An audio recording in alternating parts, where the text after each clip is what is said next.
देखिए, जयपुर में हाईकोर्ट को धमकी देने के बाद उधर अजमेर में भी एक बार फिर से कलेक्ट्रेट और दरगाह शरीफ को उड़ाने की धमकी यहां पर मेल प्राप्त हुआ है।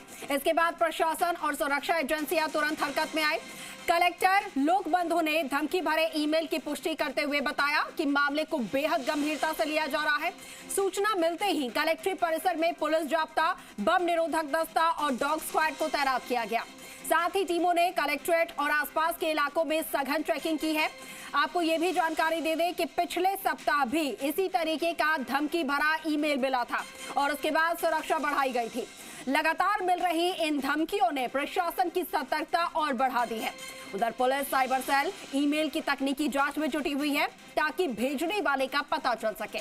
फिलहाल शहर में सुरक्षा व्यवस्था कड़ी कर दी गई है और संवेदनशील जगहों पर अतिरिक्त पुलिस बल तैनात किया गया है।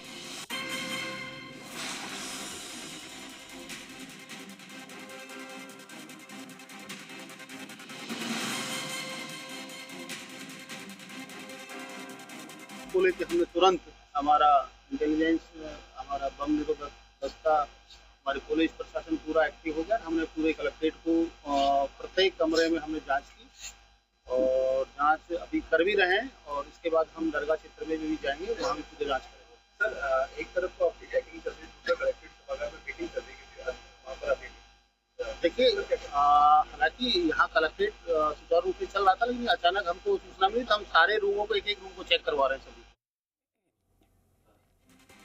और इस खबर पर ज्यादा जानकारी के साथ सहयोगी अभिजीत हमारे साथ फोन लाइन पर है।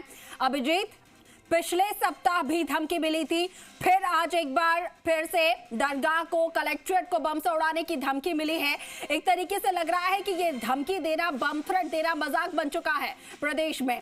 आज जब धमकी मिली उसके बाद से किस तरीके की सतर्कता देखने को मिल रही है यहाँ पर? साथ के साथ जिस आईडी से मेल आया है, क्या उसके बारे में कोई सुराग लग पाया?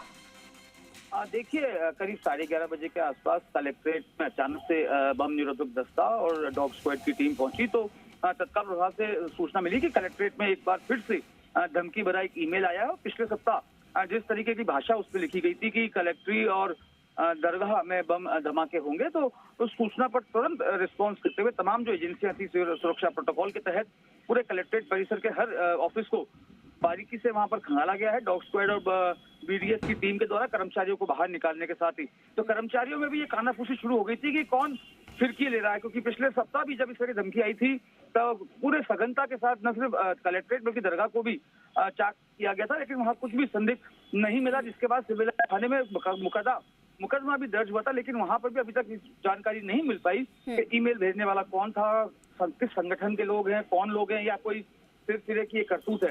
लेकिन फिर आज बार धमकी मिलने के बाद चूंकि सुरक्षा प्रोटोकॉल काफी इंपॉर्टेंट है इस लिहाज से उसमें कहीं कोई कोताही नहीं बरती गई। तमाम एजेंसियां थी आपस में कोऑर्डिनेट करते हुए कलेक्ट्रेट को पूरी तरीके से जांच परखा गया, यहाँ कुछ भी नहीं मिला है। और अब दरगाह टीम वहां दरगाह पहुंची है, दरगाह को भी खाली कराया गया है। जायरीनों के प्रवेश पर कुछ देर के लिए रोक लगाई गई है और दरगाह के भी हर हिस्से को बारीकी से खंगाला भी जा रही है। ये गंभीरता इसमें इस लिहाज से भी समझी जा सकती है कि साल 2007 के अक्टूबर महीने में दरगाह में बम धमाका हो चुका है, 3 लोगों की कैजुअलिटी वहां हो चुकी है और अब 17 दिसंबर से उर्स शुरू होने जा रहा है, झंडा चढ़ेगा।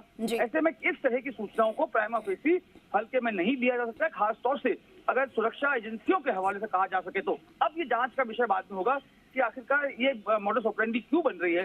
इन अजमेर में धमकियां मिल रही है, कुछ मिल नहीं रहा है, जयपुर में धमकियां मिल रही है, कुछ मिल नहीं रहा है, कोटा में धमकियां मिल रही है, कुछ मिल नहीं रहा है। तो अब ये एजेंसियों के ऊपर है, साइबर सेल के ऊपर डिपेंड करता है कि वो इस आईपी एड्रेस को ट्रेस आउट करे कि किस ईमेल एड्रेस से ये आया है, कहां से ये आया है, और उसके बाद जो भी इसलिए शरारती तत्व हैं वो बेनकाब हो सके। लेकिन सुरक्षा प्रोटोकॉल पर किसी तरह की कोई कोताही नहीं बरती गई है। तमाम एजेंसियों ने आपसी समन्वय के साथ पूरी दरगाह को और कलेक्ट्रेट को जांचा परखा है, कोई संदिग्ध वस्तु नहीं मिली है। बिल्कुल अभिजीत, तमाम सुरक्षा एजेंसियां जो है वो अलर्ट मोड पर है।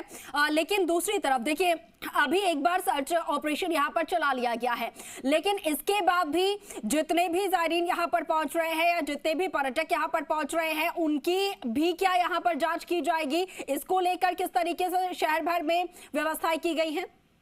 देखिए, दरगाह में जितने भी प्रवेश के द्वार हैं उन तमाम प्रवेश द्वारों पर डीएफएम गेट्स जो हैं वो साल भर ऑपरेशनल मोड पे रहते हैं। जायरीन को सिक्योरिटाइज करने के बाद ही दरगाह में प्रवेश मिलता है। किसी तरह का कोई ज्यादा सामान अपने साथ अंदर कैरी नहीं करते हैं। तमाम लगेज स्कैनर्स जो हैं वो दरगाह में इंस्टॉल है, सीसीटीवी कैमरास वहां पर इंस्टॉल है। साल भर वो फ्रिस्किंग होती है, लेकिन खास तौर से उर्स के दौरान अतिरिक्त सावधानी बरती जाती है। इस लिहाज से अतिरिक्त जाब्ता भी अन्य जिलों से यहाँ पर आता है, क्योंकि 24 घंटे दरगाह पर पुजारीन का आवागमन बना रहता है। इस लिहाज से भी तो तमाम एजेंसियां जो हैं इस चीज को और ज्यादा सुनिश्चित करना चाह रही है कि कहीं कोई लूप होल न रह जाए। इस लिहाज से भी इन सूचनाओं के आधार पर जो वहां पर निरीक्षण किया गया है उसमें लूप होल्स को भी देखा जा रहा है, कहां कहां और सुरक्षा जो है अधिक कड़ी की जा सकती है। ठीक है अभिजीत, बहुत शुक्रिया आपका जानकारी साझा करने के लिए।